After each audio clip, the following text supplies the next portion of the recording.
मैं दीपशिखा 60-62वीं BPSC competitive combined exam की 24th रैंक होल्डर हूँ और मैं तत्काल पूर्वी चंपारण मोतिहारी में वरीय उप समाहर्ता also known as senior deputy collector के पोस्ट पे पदस्थापित हूँ।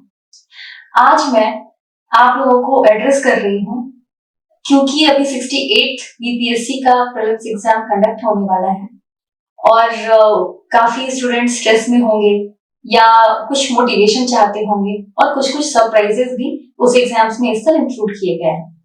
तो हम अभी मेनली 3 टॉपिक्स पे बात करेंगे। तो पहला टॉपिक ये है कि आपको अभी जब काफी कम दिन बचे हुए हैं, ऑलमोस्ट 15 सॉलिड दिन बचे हैं, तो इसमें आपको किन सब्जेक्ट्स पे, किन रिसोर्सेज पे कितना टाइम और कितनी मेहनत को देना है। दूसरा टॉपिक ये है उसमें कि नेगेटिव मार्क जो कि कल सरप्राइज है, इस साल उसको इंक्लूड किया जा रहा है, तो उसको कैसे हैंडल करना है। और थर्ड है जो काफी स्टूडेंट्स अभी फेस कर रहे होंगे, विच इज स्ट्रेस, एंजाइटी, वो जो बेचैनी होती है, उसके बारे में हम बात करेंगे। तो सबसे पहले मैं जो थर्ड टॉपिक है उस सेक्शन पे आऊंगी, स्ट्रेस मैनेजमेंट। स्ट्रेस मैनेजमेंट को 2 पार्ट में बांटेंगे हम। अभी जो आप 15 दिन तैयारी कर रहे हैं, एग्जाम्स के जाने वाले हैं, वो स्ट्रेस, और फिर एग्जाम हॉल में अंदर जो स्ट्रेस होता है वो। तो उसका जो पहला पार्ट है उसको स्ट्रॉन्ग बनाने के लिए जो पहला पॉइंट है वो है कि आप अपने प्रोसेस को स्ट्रॉन्ग करें। Now what is a process? अभी तक आप जो पिछले 6 महीने, 3 महीने या 1 साल से जो पढ़ाई कर रहे हैं, उस प्रोसेस पे आप ध्यान दें, क्योंकि जो दिन एग्जाम का है वो भी आया नहीं है। जो भी आया नहीं है उसके लिए वरी होकर कोई फायदा नहीं है। आपने जो इतने दिनों से प्रिपरेशन की है, आपको उस पर कॉन्फिडेंट रहना होगा। वो कॉन्फिडेंट आप कैसे रहेंगे? तो सबसे पहली बात यह है कि आपको उससे सेल्फ सेटिस्फाइड होना होगा। आपको खुद पे विश्वास रखना होगा कि आपने जो पढ़ाई की है वो सही तरीके से की है, और अगर आप सेल्फ सेटिस्फाइड हैं तो आपको स्ट्रेस नहीं होगा या बहुत कम होगा। इसके लिए कुछ चीजें ये हो सकती हैं, जैसे कि मान लीजिए आप किसी नोटबुक में, डायरी में या दीवार पर अपने जो जो सब्जेक्ट्स होते हैं, कंपोनेंट्स होते हैं, जैसे इसकी ज्योग्राफी वगैरह वगैरह, उन सबका अगर आपने लिस्ट बनाया हुआ है और आप उस पर टिक करते जाएं, जैसे जैसे आपकी तैयारी उन सब्जेक्ट्स की सॉलिड होती जाए, उससे आपको लगेगा कि हाँ, आप अभी तक सही कर रहे हैं। दूसरा, आप वैसे लोगों से, स्टूडेंट से दूर रहें जो थोड़े क्रिटिसिज्म वाले माइंडसेट वाले होते हैं, जो कि हर चीज पे ये पोक करें या पूछते हो कि वो नहीं पढ़ा क्या, ये नहीं पढ़ा क्या। ये भी जरूरी है जानना कि और नया क्या है मार्केट में, लोग और क्या पढ़ रहे हैं, बट एक्सेसिव वो चीज जानना या करना फिर गलत हो जाता है, फिर वो आप में वो एक नेगेटिविटी क्रिएट करता है। तो अच्छा है कि आप लास्ट के 10-15 दिनों में वैसे कंपेनियनशिप से आप दूर रहें।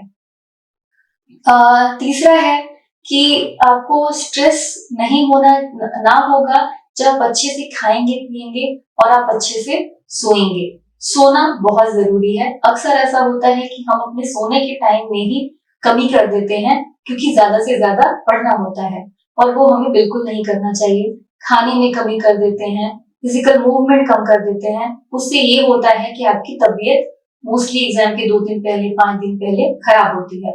उससे आपके 1-2 दिन बर्बाद होते हैं और फिर और स्ट्रेस क्रिएट होता है ये सोच के कि मैंने पढ़ाई नहीं की है 2-3 दिनों से। तो इसलिए प्लीज सोना और खाने और फिजिकल मूवमेंट, जो भी आप बेसिक वॉक करते होंगे या दौड़ते होंगे, एक्सरसाइज करते होंगे, वो कंटिन्यू रखें।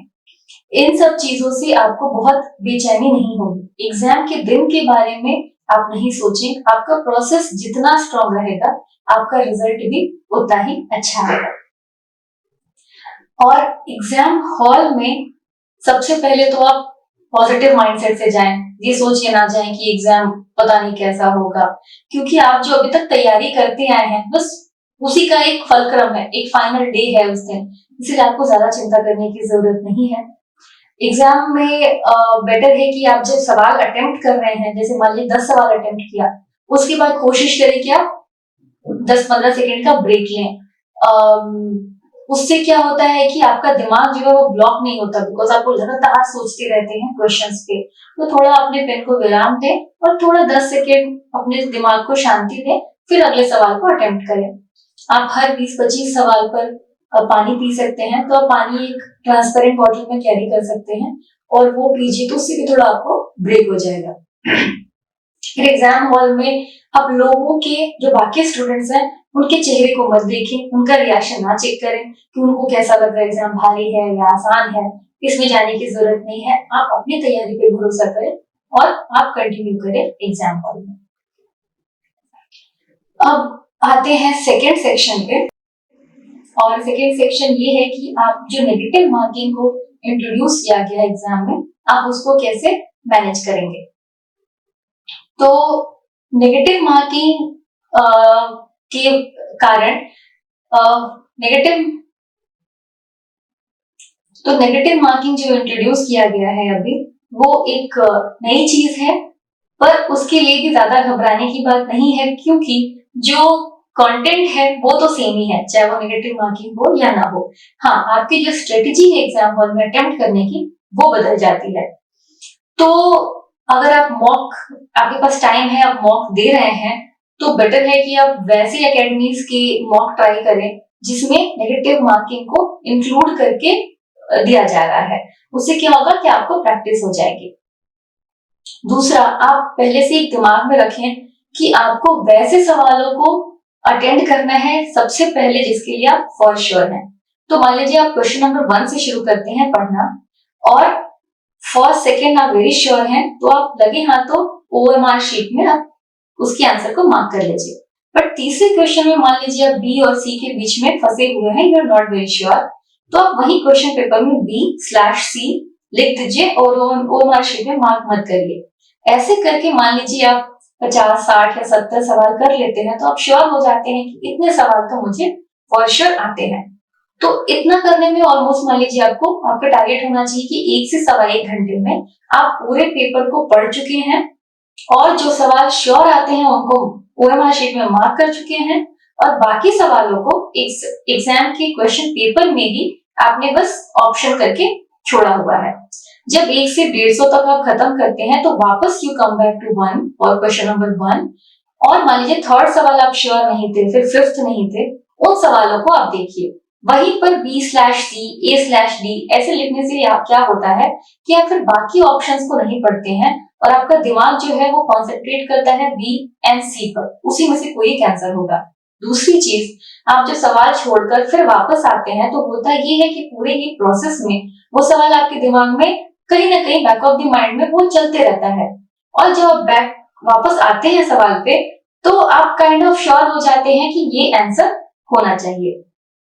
तो फिर आप ऐसे सवाल को अटेम्प्ट करें, सेकेंड आइटरेशन में वैसे सवालों को अटेम्प्ट करें जिसमें आप 2 ऑप्शंस में कंफ्यूज्ड हैं। ये करने में मान लीजिए आपको ऑलमोस्ट फिर आधा घंटा और लग जाता है। फिर भी आपके समझिए मान लीजिए 30 सवाल बचे हुए हैं, 40 बचे हुए हैं, कुछ ऐसे सवाल भी होंगे जिसमें आप 3 ऑप्शंस में कंफ्यूज्ड हो गए, मान लीजिए A/C/D, तो आप फिर थर्ड आइटरेशन में आइए और वैसे सवालों में से जो आपको लगे कि सही होना चाहिए वो अटेम्प्ट करिए। और जिस सवालों के बारे में आपको बिल्कुल भी आइडिया नहीं है, कभी सुना ही नहीं है, मेरा ये सजेशन रहेगा कि आप उन सवालों को छोड़ दीजिए, मत अटेम्प्ट करिए, क्योंकि नेगेटिव मार्किंग है इस बार, इसीलिए सिर्फ मेयर गेस वर्क पे ये एग्जाम क्लियर नहीं हो पाएगा। तो स्मार्ट वर्क ये रहेगा कि आप जो बिल्कुल भी नहीं सुना है वैसे सवालों का छोड़ दीजिए। तो इस बार आपको फोकस करना होगा एक्यूरेसी पे, और वो डिसाइड करेगा कि आप जो पहला इटरेशन कर रहे हैं उसमें आप कितने सवालों को मार्क कर रहे हैं। ज्यादा से ज्यादा सवाल अगर उसमें मार्क होते हैं तो आप सेटिस्फाइड हो सकते हैं कि आप अच्छा कर रहे हैं। क्योंकि ये जो है ये नया इंट्रोडक्शन है, इसलिए आप बिल्कुल वरी नहीं हुए कि बाकी कैसा कर रहे हैं, क्योंकि बाकियों के लिए भी ये नया है। तो हम जितने भी स्टूडेंट्स इस साल एग्जाम दे रहे हैं सभी बराबर पायदान पर ही खड़े हैं, तो इसीलिए आप बस अपने फोकस करिए तैयारी पर, और फिर उस दिन आप कितना शांत रहते हैं, कितने आराम से एग्जाम देते हैं। अब आता है पहला सेक्शन, जो है कि आप किस सब्जेक्ट्स को कितना टाइम देना चाहिए, कैसे प्रिपेयर करना चाहिए। तो आप तैयारी करते आ रहे हैं तो आपको इतना आइडिया है कि सब्जेक्ट्स जो फैक्चुअल भी हैं और ज्यादा सवाल भी पूछे जाते हैं एग्जाम में, जैसे कि साइंस, पॉलिटी, हिस्ट्री, इन पे आपको ज्यादा फोकस करना चाहिए। क्योंकि अच्छी बात यह है कि इनमें जो सवाल आते हैं और अगर आपको वो जानकारी है तो फॉर श्योर वो सही होगा, उसमें बहुत सोचने वाली बात नहीं है। और चूंकि इस साल नेगेटिव मार्किंग भी है, इसलिए आपको वैसे सवाल ज्यादा अटेंड करने हैं जिसके लिए आप एकदम श्योर हैं। तो उनके लिए ये 3 जो सब्जेक्ट्स हैं ये काफी हेल्प करेंगे, तो इन पे आप ज्यादा फोकस कर सकते हैं, ज्यादा टाइम एलोकेट कर सकते हैं। और है फिर करंट अफेयर्स, बिहार स्पेसिफिक या फिर national and international. In current affairs को रिवीजन की बहुत जरूरत है, तो आप अभी तक जो करंट अफेयर्स करते आ रहे हैं आप उनको फिर से रिवाइज करें। बेटर है कि क्योंकि एग्जाम फरवरी में है तो एटलीस्ट दिसंबर तक आपको करंट अफेयर्स पढ़ना चाहिए। और जो मैथ सेक्शन है उसमें कोशिश करें कि ये 10 सवाल आप करेक्ट करें। इसमें 5 सवाल लगभग ऐसे होते हैं जो सब कर लेते हैं, जो बाकी 5 सवाल हैं वो थोड़े मुश्किल होते हैं। तो मेरा ये सजेशन रहेगा कि आप इसकी तैयारी कर लें। आप रोज अगर 10-15 मिनट भी पिछले ईयर्स के क्वेश्चन पेपर करेंगे वो सारे सवालों को, तो उससे भी वो सफिशिएंट रहेगा। तो मेरा सजेशन रहेगा कि इन 10 सवालों को आप बिल्कुल न छोड़ें और अच्छे से तैयारी करें, क्योंकि इसमें अगर आप क्वेश्चन सॉल्व करते हैं तो आंसर सही ही आएगा, तो इसलिए इसमें नेगेटिव मार्क्स से आपको डरने की जरूरत नहीं पड़ेगी। इसके अलावा कुछ ऐसे स्टूडेंट्स होंगे जो अभी यूपीएससी की तैयारी करते आ रहे होंगे और इस साल बीपीएससी का एग्जाम दे रहे हैं, तो आपके लिए सबसे अच्छी बात यह है कि आप लोगों को ऑलरेडी ये नेगेटिव मार्किंग के साथ एग्जाम को फेस करने की आदत है, तो इसके लिए आपके लिए सरप्राइज नहीं है। इस रीजन से भी आपके लिए ये पॉजिटिव चीज है। पर कुछ चीजें जैसे कि Bihar specific current affairs, arithmetic, science, ये चीजें आपके लिए नहीं है। तो इसके लिए आप मैथ्स के लिए जैसे मैंने कहा कि पिछले क्वेश्चन पेपर 5-6 क्वेश्चन पेपर्स की वो जितने भी मैथ्स के सवाल होते हैं वो सॉल्व कर लीजिए। साइंस के लिए बेटर है, क्योंकि टाइम कम है तो किताब पढ़ना मुश्किल है, तो अच्छा है कि किसी अच्छे से एकेडमी की यूट्यूब चैनल से जो मैराथन वीडियोस होते हैं या जिसमें एक्सप्लेन करते हैं वो सारे क्वेश्चंस को, फैक्ट्स को साइंस के, आप उनको एक बार देख लीजिए। इतना काफी सफिशिएंट रहेगा एग्जाम के लिए। और कितने घंटे पढ़ने चाहिए, तो अभी एग्जाम में काफी कम टाइम बाकी है, तो बेटर है कि आप सजेशन ये रहेगा कि आप अभी तक जितना भी पढ़ते थे उससे 2-3 घंटे ज्यादा ही पढ़िए। फिर भी आपका दिमाग खाली रहना चाहिए। आप इंश्योर करें कि आपके पास सोने का टाइम है, आपके पास खाने का टाइम है और आपके पास थोड़ा बहुत एंटरटेनमेंट जैसे कि फैमिली के मेंबर से बात कर लेना या दोस्त से थोड़ी बहुत बात कर लेना, थोड़े बहुत गाने सुन लेना, इतने का टाइम है। इसको छोड़ के जो भी टाइम आपका दिन भर में बचता है वो कोशिश करें कि आप पढ़ने में दें।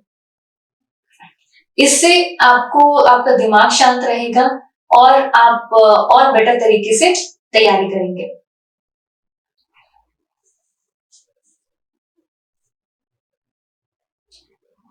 अब इसमें एक की ये है कि अगर मान लीजिए आप 8 घंटे पढ़ पाते हैं तो 8 घंटे को आप ऐसे एलोकेट करें कि मान लीजिए 6 घंटे आप जो की सब्जेक्ट्स पढ़ रहे हैं जैसे करंट अफेयर्स, हिस्ट्री वगैरह, आप उन पे फोकस करें और जो बचे 2 घंटे हैं या एटलीस्ट जो बचा 1 घंटा है आप उसको जो नई चीजें आ रही हैं उन पे दें। जैसे कि फॉर इंस्टेंस किसी यूट्यूब चैनल पे अगर आपको जीआई टैग्स का वीडियो मिल गया आप उसको देख लें।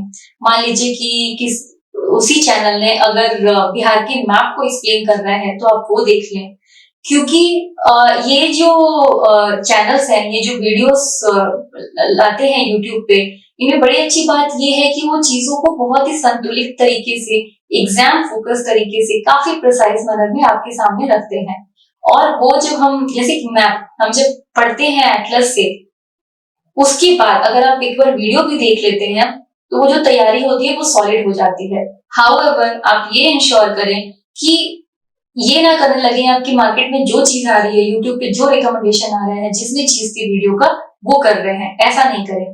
कोशिश करें कि किसी 1 या 2 एकेडमी को ही खोज लें जिससे आप सेटिस्फाइड हैं कि इनके वीडियोस अच्छी क्वालिटी के होते हैं।